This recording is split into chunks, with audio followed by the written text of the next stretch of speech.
Hello children, how are you all?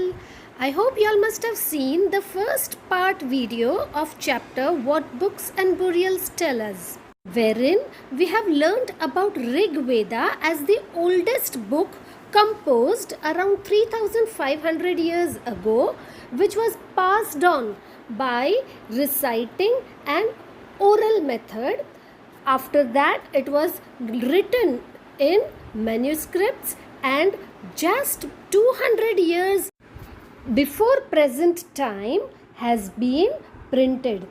The information about the Vedic age has been gathered by the historians from manuscript that was found from Kashmir. This manuscript was written on bark of birch tree, which is grown in cold hilly regions. Now, the page of this book or manuscript was used to print and even translate the Rig Veda into English language. This original manuscript of Rig Veda is presently preserved in a library at Pune in the state of Maharashtra.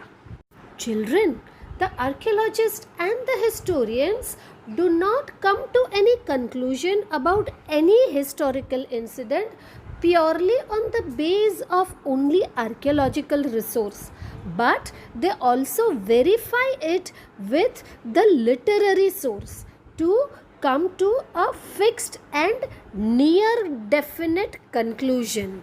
Now, while studying the Rig Veda, they found that the Vedas are written in dialogue form. Let us see this example given here in old textbook on page number 45. Here is one hymn which is in dialogue form between a sage Vishwamitra and two rivers Byas and Sutlej. In this hymn, Rishi Vishwamitra is talking to the two rivers as if they are human beings. He is requesting them to come down from the mountains to the plain lands. The rivers are also responding to Rishi, and they are telling him that once they start flowing on the plain land, they will not be able to stop their flowing waters. The Rishi again talks to them to move like chariots and carts. He compares them to cows who lick their calves with love. He also tells them not to rise above the axles of the chariots and to safely allow the chariots to move ahead. The rivers also accept the request. So children, what information do you think the historians must have gathered from this hymn? It can be understood that this hymn was composed in the areas where these rivers flew. That is, in the northwest part of Indian subcontinent.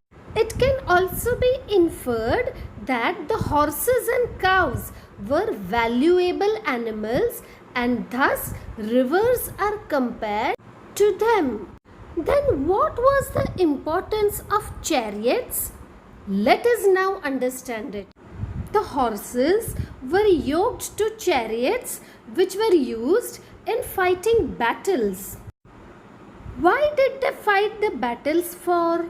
Battles were fought to capture cattle, which were source of food. Some battles were also fought for acquiring land, which was used to grow crops like barley and for pastures for cattle. Some battles were fought for water and also to capture people. Now, what did they do with the wealth that they won from fighting the battles? Some of the wealth was kept by the leaders, some was given to the priest, and rest of the wealth was distributed amongst the people. Some wealth was used to perform yagnas, which are the sacrifices in which offerings are made to fire. You must have seen these yagnas being performed at temples and at times at our homes also. They are done to please gods and goddesses, and offerings include ghee. It was generally the men, sometimes even the wars animals and the battles. They did not have any particular army to fight battles, but there were assemblies or gatherings where the people would meet and discuss the matters of war and peace. These people also choose the leader from amongst themselves whom they felt were brave and skillful warriors. So we can say that the Vedic people believed in the concept of democracy, which our country is still following. So children, in this video we studied about how the historians studied the Rig Veda to know about the important things of Vedic age, some important rivers of Vedic time period, and why the battles were fought during the Vedic age. In next video, we will study something more about the Vedic age, which is also known as the age of epics like Ramayana and Mahabharata. Till then, observe this video carefully, gain some more knowledge from your grandparents about the Vedas, and read the textbook thoroughly well. Bye bye.